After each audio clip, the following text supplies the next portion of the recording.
नमस्कार दोस्तों, स्वागत है आपका आपके अपने चैनल शिक्षा की ज्योति ऑल क्लासेस पर। जैसा कि आप सबको पता है कि हम हिस्ट्री को डिटेल से कर रहे हैं। हमने हड़प्पा सभ्यता ऑलरेडी कंप्लीट कर ली है। अब हम पढ़ने जा रहे हैं वैदिक संस्कृति। तो बिना देरी के शुरू करते हैं आज की क्लास। वैदिक संस्कृति का जो टाइम पीरियड है वो 1500 वीसी से लेके 600 वीसी तक माना जाता है। यह एक ग्रामीण सभ्यता है। जिस तरह से हमने देखा कि जो हड़प्पा सभ्यता थी वो एक नगरीय सभ्यता थी, उसी तरह से जो ये वैदिक सभ्यता है, वैदिक संस्कृति है, यह एक ग्रामीण सभ्यता है थी। इसको दो भागों में डिवाइड करके पढ़ा जाता है, पूर्व वैदिक काल और उत्तर वैदिक काल। अगर हम पूर्व वैदिक काल की बात करें तो इसका टाइम 1500 वीसी से लेके 1000 वीसी तक माना जाता है, और उत्तर वैदिक काल का टाइम पीरियड 1000 वीसी से लेके 600 वीसी तक माना जाता है। इसके हम अगर स्रोतों की बात करें तो इसके मुख्य स्रोत यो वेद ही हैं। जो हमारे मुख्य 4 वेद हैं वो ही इनके बारे में जानने के मुख्य स्रोत हैं। और एक बोगा जा कोई अभिलेख से हमें जो 1400 वीसी में लिखा गया, उससे हमें वैदिक सभ्यता के बारे में जानकारी मिलती है। अगर हम बात करें ये वेदों की रचना की तो माना जाता है कि जो ऋग्वेद है उसकी रचना पूर्व वैदिक काल में हुई, और बाकी 3 वेद यजुर्वेद, सामवेद और अथर्ववेद की रचना की गई उत्तर वैदिक काल में। ठीक है। वैदिक संस्कृति के जो वासी थे वो आर्य थे, और वो उनकी जाति कौन सी थी? नागरिक। वो वैदिक संस्कृति के वासी थे, वो आर्य थे। आपको इस बात को याद रखना है। और उनकी जाति थी नागरिक, जो ऊंचे लंबे हष्ट-पुष्ट युवक होते थे। माना जाता है कि बहुत ही ये सुंदर होते थे, बलवान होते थे। जो आर्य थे वो मध्य एशिया से 1500 वीसी में खैबर दरे के माध्यम से हिंदुकुश पर्वत को पार करके सप्त सिंधु प्रदेश, ये सप्त सिंधु प्रदेश पंजाब को कहा जाता है, में आकर बस गए। ठीक है। वेद संख्या में 4 हैं, ये सब लोग जानते ही हो। सबसे बड़ा व पुराना वेद कौन सा है? वो ऋग्वेद है, जिसको वेद व्यास जी ने लिखा था।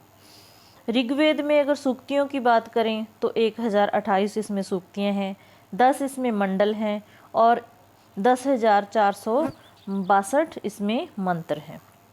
ठीक है। इन चीज़ों को आपको याद रखना है।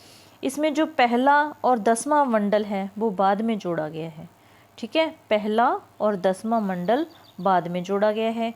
ऋग्वेद के 3रे मंडल में गायत्री मंत्र लिखा हुआ है, जो कि वेद व्यास जी के द्वारा लिखा गया था। गायत्री मंत्र किसने लिखा? वेद व्यास जी ने। गायत्री मंत्र अगर हम बात करें किसको समर्पित है तो ये सवितु भी लिखा होता है, और सविता को समर्पित है, सूर्यदेव को समर्पित नहीं है। कई बुक्स में लिखा हुआ है कि ये सूर्यदेव को समर्पित है, पर बेटा ये सूर्यदेव को समर्पित नहीं है, ये सविता को समर्पित है। ऋग्वेद के 10वें मंडल के पुरुष सूक्त में चतुर्वर्णों का उल्लेख मिलता है। ये क्वेश्चन बहुत बार पूछा जाता है कि जो 4 वर्ण थे, ब्राह्मण, क्षत्रिय, वैश्य और शूद्र, उनका वर्णन ऋग्वेद में पुरुष सूक्त के पुरुष सूक्त में मिलता है, 10वें मंडल के पुरुष सूक्त में मिलता है। इसके अनुसार जो ब्राह्मण हैं वह परम पुरुष के मुख से पैदा हुए हैं। ब्राह्मण उच्च जाति के माने जाते हैं, तो वे मुख से पैदा हुए हैं। क्षत्रिय उनकी भुजाओं से पैदा हुए हैं, वैश्य उनकी जांघों से पैदा हुए माने जाते हैं, और जो शूद्र थे वो पैरों से उत्पन्न हुए माने जाते हैं। ऋग्वेद के 2 और 7वें मंडल में अधिक सूक्तियाँ हैं तथा यह प्राचीन है। इस बात को आपको याद रखना है। जो इसके 7वें मंडल में दशराज युद्ध का वर्णन मिलता है, ये बहुत इंपॉर्टेंट क्वेश्चन है बच्चों। इसके 7वें मंडल में, कौन से मंडल में? 7वें मंडल में दशराज युद्ध का वर्णन मिलता है, जो कि रावी नदी के तट पर लड़ा गया। कहाँ लड़ा गया? रावी नदी के तट पर। इसको आपको खास करके याद रखना है। यह युद्ध किनके बीच हुआ था? भारतवंशी राजा सुदास और 10 कबीलाई राजाओं के मध्य हुआ था। कौन से राजा के बीच हुआ था?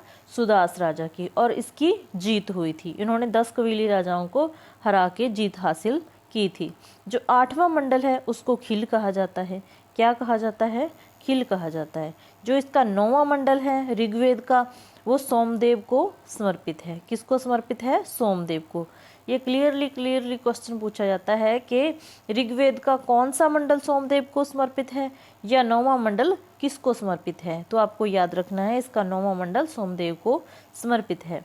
इसमें वर्ण व्यवस्था की बात कर्म के आधार पर की गई है।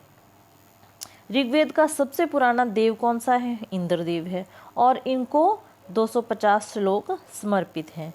दूसरे नंबर पर अग्निदेव को ये अधिक मानते थे और इनको 200 श्लोक समर्पित हैं। ऋग्वेद में सबसे अधिक सरस्वती नदी का वर्णन हुआ है, जो कि आज तो वो विलुप्त हो चुकी है, उसका कोई अस्तित्व नहीं बचा है, पर ऋग्वेद में इसका बहुत वर्णन मिला है। ऋग्वेद का उच्चारणकर्ता कौन है? होत्रु है। कौन है? होत्रु। ये थोड़े से नाम अजीब अजीब से हैं पर आपको याद करने हैं। इसका उपवेद कौन सा है? अर्थवेद। कौन सा है? अर्थवेद। आगे बात करते हैं हम यजुर्वेद की, जो कि दूसरा वेद है। कई बार इन वेदों को सीक्वेंस में लगाना भी पूछा जाता है। तो पहले ऋग्वेद, फिर यजुर्वेद, फिर सोमवेद, सामवेद और उसके बाद अथर्ववेद। ठीक है। उच्चारणकर्ता अथर्वु, ये आपको ध्यान रखना है। कई बुक्स में ऐसे लिखा होता है और कई बुक्स में ये ऐसे लिखा होता है। आपको इस बात को ध्यान में रखना है। कई बुक्स में ये ऐसे लिखा होता है, ऐसे, और कई में ऐसे। आप इसको करेक्ट मान सकते हो।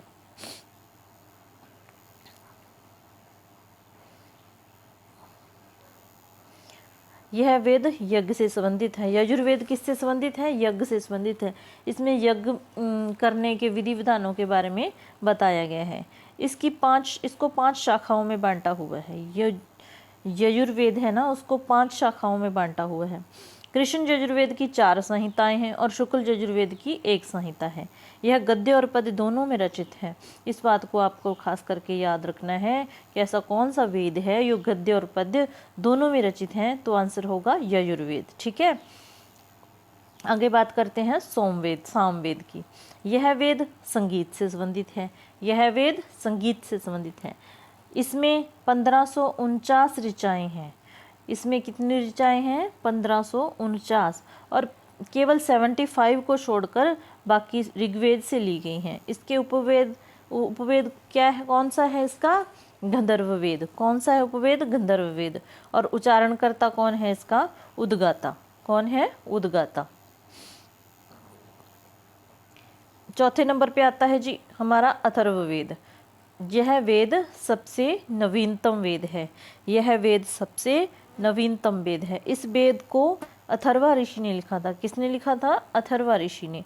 यह सबसे श्रेष्ठ वेद है, इसीलिए इसको ब्रह्म वेद भी कहा जाता है। यह सबसे श्रेष्ठ वेद होने के कारण इसको ब्रह्म वेद भी कहा जाता है। इसमें कुल अध्याय 20 हैं और सूक्तियों की बात करें तो वो 731 हैं।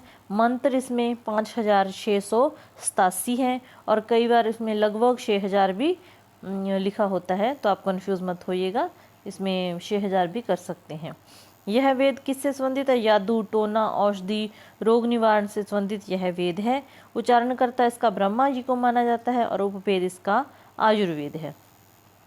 ये लाइन आपको खास करके याद रखनी है बच्चों कि जो इसी वेद में ऋग्वेद संस्था थी ना, सभा और समिति, उनको प्रजापति की 2 पुत्रियां कहा गया है। इसी वेद में ऋग्वेद की संस्था सभा और समिति को प्रजापति की 2 पुत्रियां कहा गया है। ठीक है। इस बात को आपको खास करके याद रखना है। तो बच्चों ये टॉपिक भी काफ़ी लंबा है, मैं आपका ज़्यादा टाइम वेस्ट नहीं करती, मैं क्लियरली करवा रही हूँ और आपको इसके स्क्रीनशॉट लेके नोट्स तैयार कर सकते हैं। इसके 2 पार्ट और बनेंगे, फिर वैदिक संस्कृति पूरी तरह कंप्लीट हो जाएगा और उससे आने वाला कोई भी क्वेश्चन आपका नहीं छूटेगा।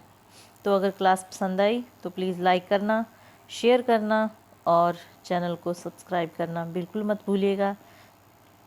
Thanks for watching. धन्यवाद।